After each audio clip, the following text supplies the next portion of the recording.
hi. That's where we're gonna see if this is strong enough. Screw them in. I'm gonna show you what I mean because I have a difficult time with words. Guys, I had you all set up to watch this. There's all the dust.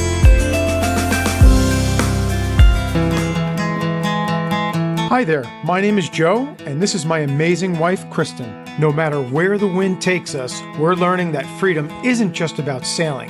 It's about rediscovering who we are and what life's really about. Wherever we go, wherever our journey leads, the sea always calls us back. This is our story, our journey. Come along with us. Welcome aboard Sailing SV Freedom. All right, we're on our way to Home Depot to get supplies to build this boat enclosure. I can figure out how to do the, We have a list. So I can figure out how to do the framing of the enclosure. And we'll take you guys along for the ride. Of course, gotta Cheers. have our coffee. That's right. Cheers. Cheers. There we go. That's how we get Dunkin' everything done. Donuts. Yeah, I haven't had Dunkin' Donuts in a while. I haven't had Dunkin' Donuts in a while. You want some Dunkin' Donuts? I want to have some Dunkin' Donuts. All right, we got it.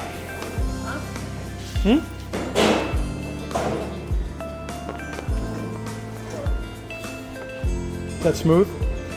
Oh my God, Kristen, she's, yeah. She thinks she's a professional guider.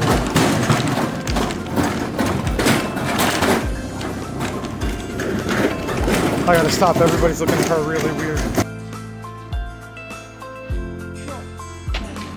Okay guys, we're here at the Sailboat. We're day one of building the enclosure. The first thing I want to work on is the main I-beam, I'm going to call it. So it's going to run down the center of the boat from the stern all the way to the bow. And then we're going to make the ribs out of our PVC piping that go onto that. But first we have to build this 43-foot long I-beam, all of these together. And the boat overall length is a little bit more than 40. Right. How many is this down? 1, 2, 3, 5. 4, 5. And they're 8 foot each, so this is 40 feet. I'm gonna use some screws. I'm gonna cut the board shorter and I'm gonna sandwich it together so this way it'll create a good bond so it's one big piece. We just ripped the 2x4s and now I'm gonna screw them in. I'm gonna show you what I mean because I have a difficult time with words sometimes. So it's better that I just show you what I'm doing rather than just talking. So let's go.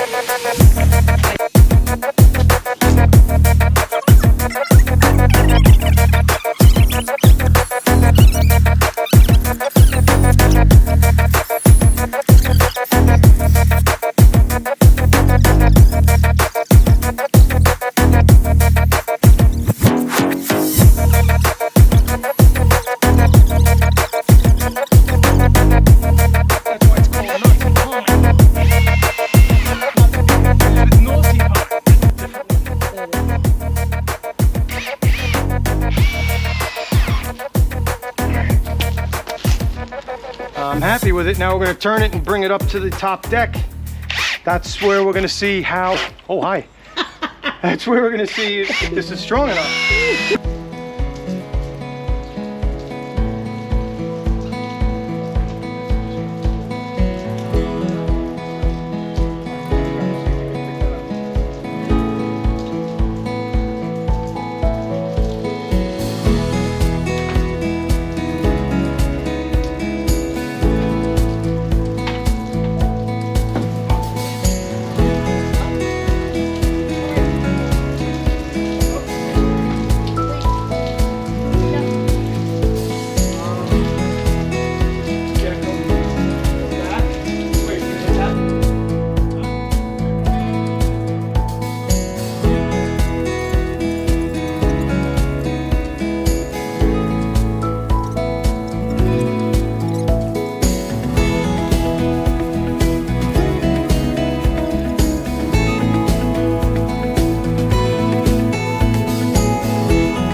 Guys, I don't know if you could tell, it's kind of hazy on here, but we got stormed on. We're soaking wet. We raised that 40-foot I-beam, which was ridiculous, up on the sailboat. I would say from now on, that should be built up on deck. But our phones are soaked. We got to put them in rice or something, try to figure out those. And I'm going to come back tomorrow if the weather's nicer and continue the build. So for now, peace. Day number 2 on this enclosure build. Now, it was absolutely pouring on Kristen and I yesterday. All right, so it goes all the way to the back here.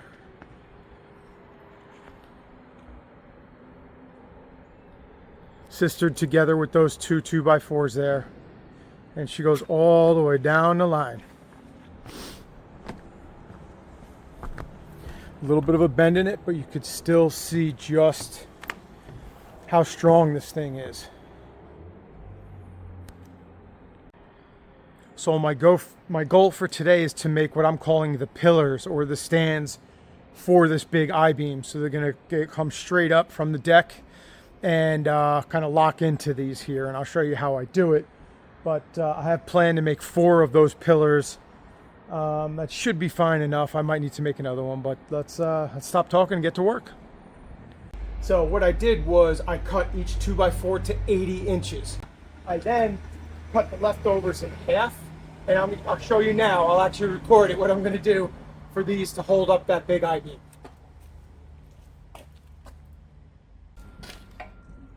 Take the devil's pitch. Take these up. Let's see. We got 2 for the whole I-beam in place. This. And that frame 2x4 will sit right now.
I mean, she's looking good.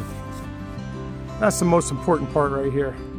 Make sure she's super solid, so then when I put the ribs all the way across, she's gonna have that great foundation to go off of there to the stanchions over here. Getting the 4 7-foot tall pillars positioned under the I-beam proved to be a very difficult task. I recommend having at least one other set of hands there to help you out.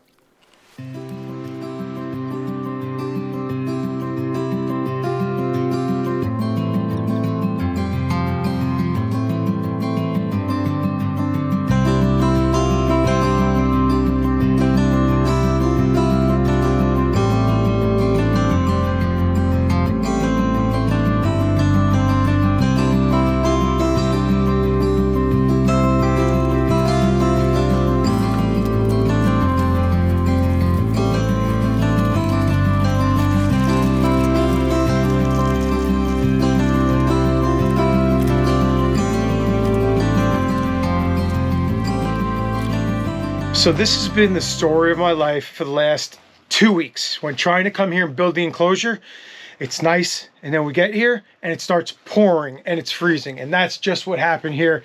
You can see the rain up in the windows here, so I'm just kind of taking cover underneath here. Okay, so the rain stopped. I'm gonna go outside and let's get started. Let's party. Yoo! If you've never installed an in-ground sprinkler, then you have no idea the pain I felt trying to uncoil this 100-foot, 1-inch PVC pile of doom. I recommend sticking with the standard 1-inch PVC piping that comes in 10-foot sections. Use 2 of those to complete each arch.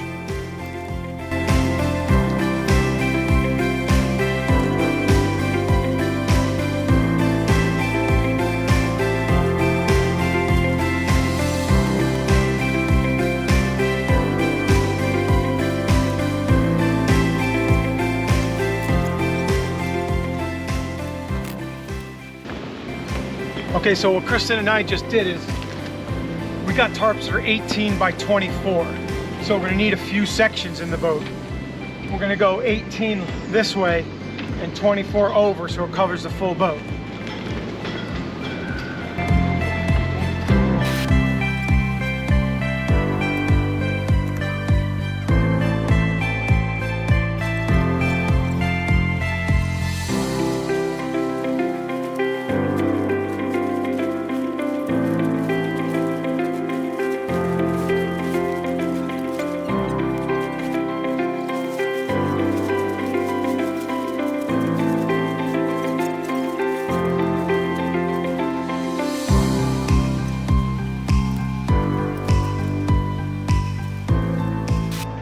All right, guys, gonna give you a quick update here on the enclosure. We're seaming multiple tarps together. So that's what we're trying to do here. If you look all the way down there. So like here, I had to slit this whole thing up here so I can get the backstay through. Now I'm gonna do a good job taping all that together. So we're obviously at the stern. And then as we go forward, you could see here, these are 2 tarps that I'm seaming together in the middle here, all from the outside. And then I will also seam it from the inside.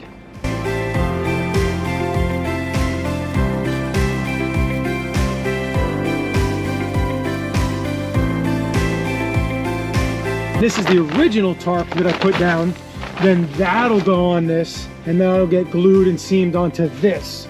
So essentially 1, 2, well, this one I cut in half, so 1, 2 tarps. This was the hardest part of all. Yeah, getting it up around the mast and all this fun stuff. So yeah, patchwork to get done up here for sure. This was probably the easiest part.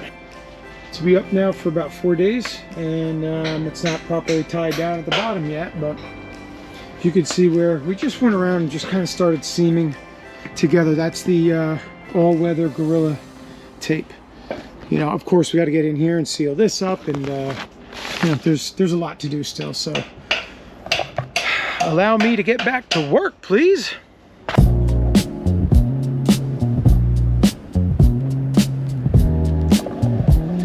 Still a lot more taping and seaming to do, which is what I'm doing right now. So I thought I'd take you guys along and show you what I got going on the outside part down here.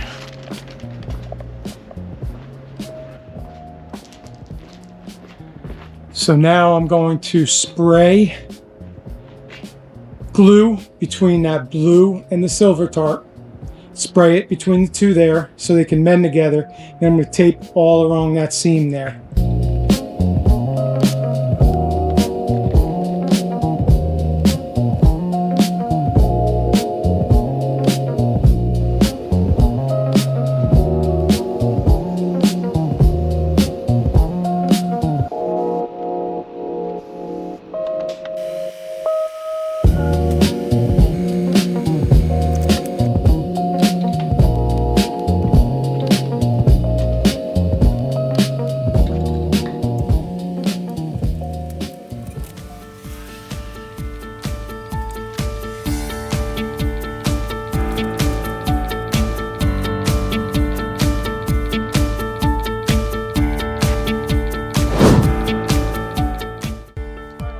Okay, guys, that's a wrap on episode 17. If you're still here, thank you, and you're in luck. You're about to hear something big. Last week's diesel leak shook us up more than we expected. It forced us to dig a little deeper into Freedom's condition, and let's just say what we found was eye-opening. So after a lot of thought, we've made a major decision. We're pivoting this entire channel toward a full refit of Freedom.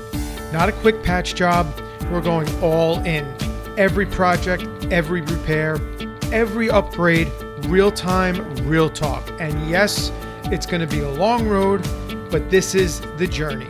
We're excited, we're nervous, but we're all in. Tune in this Sunday morning at 9 a.m. Eastern Standard Time for our live.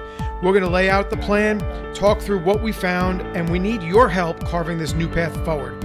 Bring your coffee, your questions, and your best advice. This community just became a part of the rebuild team. Freedom might need more than we thought, but so did we when we decided to reset our lives at 50. Let's rebuild her together. Until Sunday, much love, fair winds, and following seas.